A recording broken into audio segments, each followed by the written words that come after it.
उत्तराखंड की गुप्त वैशी का विधान आप जानते हैं? क्या आपने कभी गुप्त वैशी के नियम सुने हैं? गुप्त वैशी की परंपरा क्या होती थी और हमारे पूर्वज गुप्त वैशी क्यों करा करते थे? गुप्त वैशी और सामान्य वैशी में क्या अंतर है? जैसे गुप्त नवरात्रे होते हैं वैसी गुप्त वैशी की परंपरा हमारे पूर्वज बताया करते थे। जिनके घर में गुप्त वैशी का विधान था आज वो अपने घर में खुली वैशी करा रहे हैं। और खुली वैशी कब तक खुली रहती है इस बारे में आप जानते हैं? और खुली वैशी के क्या क्या विधान होते हैं, किस तरीके से देवता और हमारे पूर्वजों ने गुप्त तरीके से इसे रखा गया था, आप इस सत्य को जानते हो? नमस्कार दोस्तों, मैं हेमचू पहाड़ी एक बार फिर आप लोगों के समक्ष आया हूं। यदि आप पहली बार हेमचू पहाड़ी चैनल में आए हैं, बस मैं रिक्वेस्ट इतनी करता हूं आप लोगों से कि आप वीडियो पूरा देखें। वीडियो पूरा देखने के बाद यदि आपको लगता है कि वाकई में हेम भाई ने सही बोला है, फिर दोस्तों मैं आपसे रिक्वेस्ट करता हूं कि आप चैनल को लाइक भी करना, सब्सक्राइब भी करना, शेयर भी करना दोस्तों। और दोस्तों ये देवी देवताओं का कार्य है, ये ईमानदारी के साथ होता है। और दोस्तों यदि आपको अच्छा लगा होगा अपने इष्टों से आशीर्वाद मुझे भी दिलाना, क्योंकि मैं भी आपके आशीर्वाद और प्रेम का भूखा हर हमेशा रहता हूं। दोस्तों एक कलाकार के लिए क्या चाहिए होता है, आप यदि उनकी प्रशंसा कमेंट में कर देते हैं तो इससे ज्यादा खुशी मुझे किसी क्षेत्र में नहीं होती है। आप बस कमेंट में मेरे लिए रिक्वेस्ट कर देना, आशीर्वाद दे देना, मैं उतने में ही खुश रहूंगा। तो दोस्तों हमेशा की तरह वीडियो में आगे बढ़ने से पहले चैनल का इंट्रो।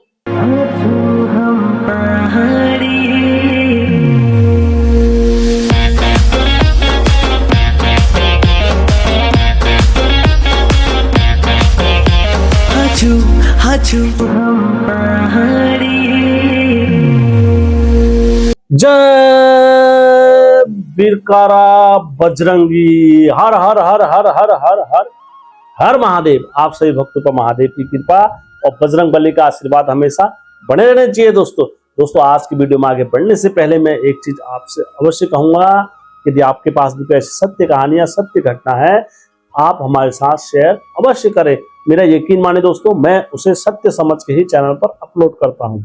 तो दोस्तों वीडियो में आगे बढ़ने से पहले एक चीज और स्पष्ट कर देता हूं कि मैं ये जो भी बता रहा हूं ये उत्तराखंड की लोक मान्यता, लोक परंपराओं के अनुसार मैं इसका बखान कर रहा हूं। और किसी व्यक्ति विशेष को लेकर मैं किसी को टारगेट नहीं कर रहा हूं। कोई बोले यार कि हाँ ये व्यक्ति विशेष के लिए बना रहा है वीडियो, नहीं, ये केवल उत्तराखंड की परंपराओं पर आधारित है। तो दोस्तों आज की वीडियो में आपके साथ आगे वार्तालाप हम प्रारंभ करते हैं। दोस्तों गुप्त वैशी क्या होती है, गुप्त वैशी के नियम क्या होते हैं, गुप्त वैशी की परंपरा हमारे पूर्वजों ने क्यों बनाई थी, और खुली वैशी 11वीं 12वीं तिमाही 6 माही इनमें क्या अंतर होता है, क्या डिफरेंस होता है, ये हमारा विषय है।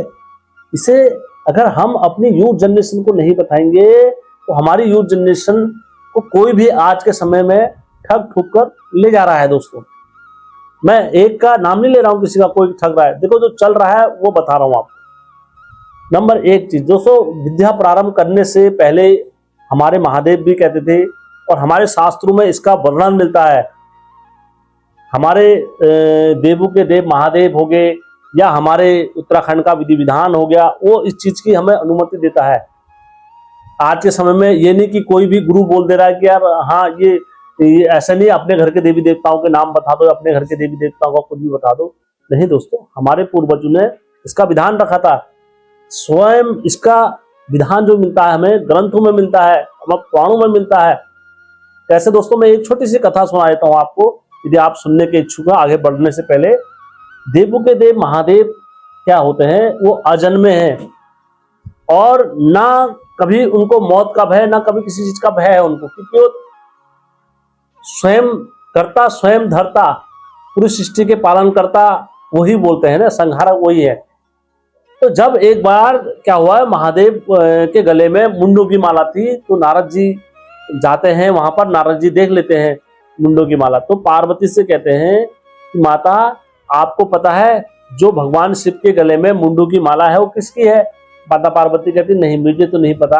कहती वो आपके शिशु की माला ही है, क्योंकि आप हर जन्म में मरते हो और हर जन्म में अवतार लेते हो, लेकिन भगवान अजन्मे हैं तो वो मालाएं वैसी हैं उनकी।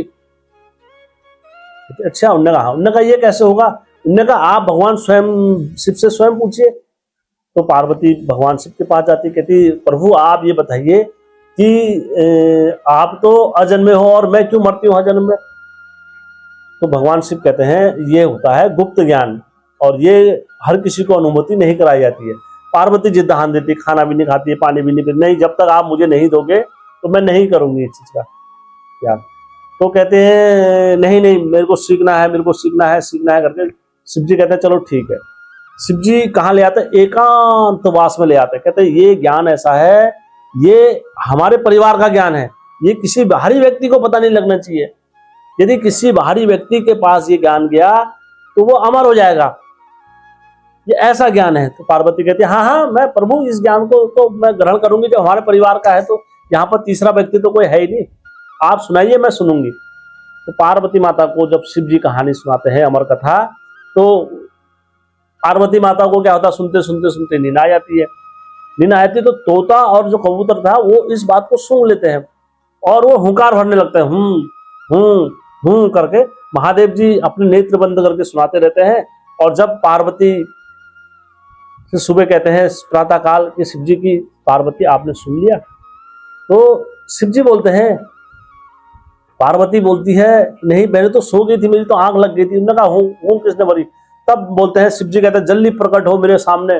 तो दोस्तों फिर उनसे बहुत सारी कथाएं चलती हैं, कैसे वो मुनियों के पास जाते हैं, फिर उनके गर्भ के पेट में जाते हैं, बहुत बहुत अलग अलग कथाएं हैं, मैं उस विषय में नहीं जा रहा हूँ।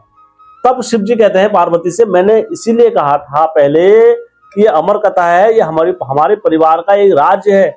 अगर ये राज हम किसी को बताते हैं तो क्या होता है, ये राज की सीमाएं उल्लंघन हो जाती हैं, और यदि ये ज्ञान किसी कुपात्र के पास चले गया है तो वो कुपात्रता हर हमेशा कुपात्र करेगा और हमारी विद्या का गलत वो भी उठाएगा। तो दोस्तों ये क्या होता है, ये हमारे, इसीलिए मैं आपको कह रहा हूं हमारे उत्तराखंड की गुप्त विद्याओं का राज जो था वो हमेशा गुप्त ही रखा जाना चाहिए था। लेकिन आज के समय में सोशल मीडिया के माध्यम से सब चीज फैलाई जा रही है। तो दोस्तों मैं इसलिए गुप्त वैशी का विधान लेकर आया हूं आज के विषय में। गुप्त वैशी जब भी हमारे पूर्वज करा करते थे तो दोस्तों एक होता है चौखंडी धुनी, जिसमें चौखंडी धुनी, 4 धुनी को माना जाता है दिशाएं, और चौखंडी वाले देवताओं को बुलाया जाता है, नचाया जाता है, अग्नित कराया जाता है, और तब जाके उनसे दिशा मार्ग लिया जाता है। अब एक होता है जो बिगर चौखंडी धुनी में खेलते हैं। अब दोस्तों जो बैठते हैं गुप्त वैशी में, कोई भी एक परिवार का सदस्य बैठ जाता है, जैसे अपने एक कमरे में बैठ जाता है। बहुत सारे लोग हमारे पहाड़ों में करते भी होंगे, या जो जॉब में रहते हैं वो करते भी होंगे। तो 9 दिन तक वो अपने कमरे में ही रहेंगे, अपने कमरे में नहाना धोना, और जो उनकी जोत होगी, जोत को धोनी साक्षी मांग लेते हैं। देखो आपके क्षेत्र में कुछ अलग विधान होगा तो मुझे भी बताना। तो जोत को एक अलग अलग जोत मांग लेते हैं, और उस को 9 रात 9 दिन तक वो जलते रहती है, और उसकी रक्षा करने का उनका दायित्व होता है। गुप्त वैशी में क्या होता है, सुबह 4 बजे उठ के स्नान करेंगे, 2 टाइम नहाएंगे, 1 टाइम खाएंगे, और उसका जो नियम रहेगा उनका अलग चलेगा। जमीन में सोना और किसी बाहरी जो गद्दे वगैरह इन चीज का वो नहीं लेना है, सहयोग नहीं लेना है। बिल्कुल सामान्य जीवन आप जियोगे जो व्यक्ति का होता है। जब सुबह स्नान करने जाओगे तो आपको किसी पर नारी की परछाई नहीं पड़नी चाहिए, या पर नारी के नेत्र से आपको विलुप्त रहना चाहिए। मैं नहीं कह रहा हूँ कहीं आप कहो यार हेम तो ऐसा बोल रहा था, नहीं, ये मैं नहीं कह रहा हूँ, ये हमारी पूर्वज बोला करते हैं, उनका विधान है। पर नारी के छाया से, परछाई से आपको दूर रहना पड़ेगा। और जब आप जिसकी साधना कर रहे हो या जिस इष्ट का ध्यान लगा रहे हो, आपको किसी को नहीं बताना पड़ेगा, क्योंकि दोस्तों हमारे पूर्वज क्या कहते थे, अपने इष्ट का नाम कभी नहीं बताना चाहिए, उजागर नहीं करना चाहिए। इसका उदाहरण मैं आपको एक दे देता हूँ। जब कभी भी आप किसी को अपने घर का देवता बता देते हो, या गोयल नरसिंह किसी को भी आप बता देते हो, तो दोस्तों फिर क्या होता है कि कोई भी आपके देवताओं का विधान जानता है, कि उन्हें पता है नरसिंह देवता कैसे मानते हैं, गोयल देवता कैसे मानते हैं, या कोई भी देवता कैसे मानते हैं, तो वो उसका विधान कर लेगा। और यदि उन्हें पता नहीं रहेगा कि यार गोयल के पुजारी हैं, नरसिंह के भक्त हैं, कौन से इनके घर के इष्ट, किस हिसाब से पूजा देगा, किस हिसाब से भाग देगा, किस हिसाब से वो देगा, क्योंकि वो अपने हिसाब से करेगा। यहाँ गोयल होगा तो गोयल उस हिसाब से लेगा नहीं। नंबर 1 बात। एक और उदाहरण देता हूं आपको। यदि आप कमरे के अंदर हो और कोई बाहर से दरवाजा खटखटा रहा है, और किसी ने जैसे खटकाया, मैंने कहा कौन है, तो आपने बोल दिया जैसे हाँ यार मैं बोल रहा हूँ तेरा दोस्त अशोक, तो अरे यार अशोक है, तू एक काम कर, तू घर चले जा, बाद में आना, आप बेफिक्र हो गए। यद्यपि आप वो दरवाजा खटखटा रहा है, वो नहीं बोल रहा है आपके, तो आपके मन में क्या होगी, घबराहट होगी, कौन आ गया बाहर से, क्या आ गया।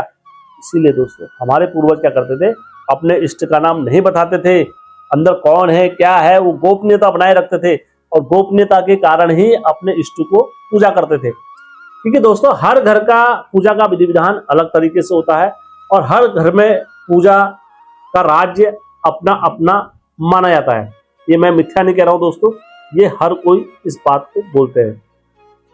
दोस्तों खुली वैसी के नियम आपको पता ही है, जिस दिन 11 दिन तक बोला जाता है, अगर 11वीं लग दिया 10 दिन तक धोनी खुली रहती है। कोई भी बाहर से व्यक्ति आएगा उसमें अंदर नाच सकता है, या बाहर से उसको देवी देवता उस बाहरी शक्ति को रोकेंगे, जो कुछ करेंगे देवी देवता करेंगे।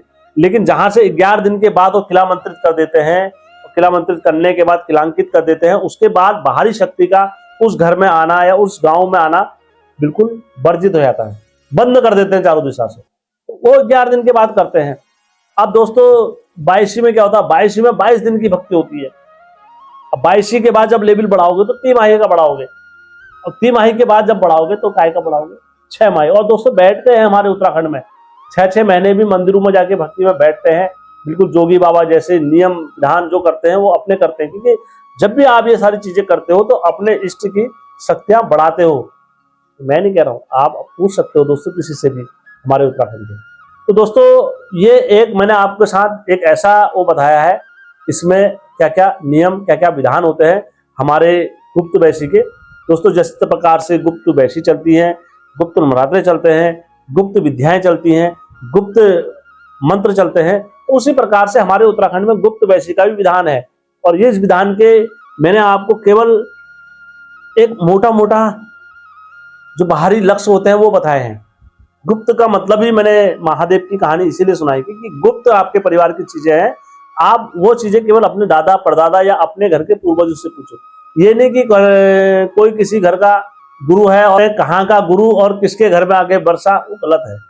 जहाँ का गुरु होगा, जहाँ का विधान होगा, वो अपने गुरु से पूछे या अपने पूर्वजों से पूछे या अपने घर के पैथानी मैथानी जो भी जानकार होंगे उनसे पूछे, तो वो अवश्य आपको बताएंगे कि हाँ ये हमारे घर की पूजा का विधि विधान है और अवश्य हम इस चीज को करेंगे। तो दोस्तों आज की वीडियो में मैंने आप लोगों के समक्ष गुप्त वैसी और खुली वैसी का विधान रखा है। यदि आपको अच्छा लगा होगा या आपको पसंद आई होगी तो अवश्य वीडियो में आप कमेंट भी मारें, और आपके क्षेत्र पर कुछ अलग विधान होगा तो आप वो भी मेरे साथ साझा करें। तो दोस्तों वीडियो अच्छा लगा होगा सबके साथ शेयर अवश्य करना। जय उत्तराखंड।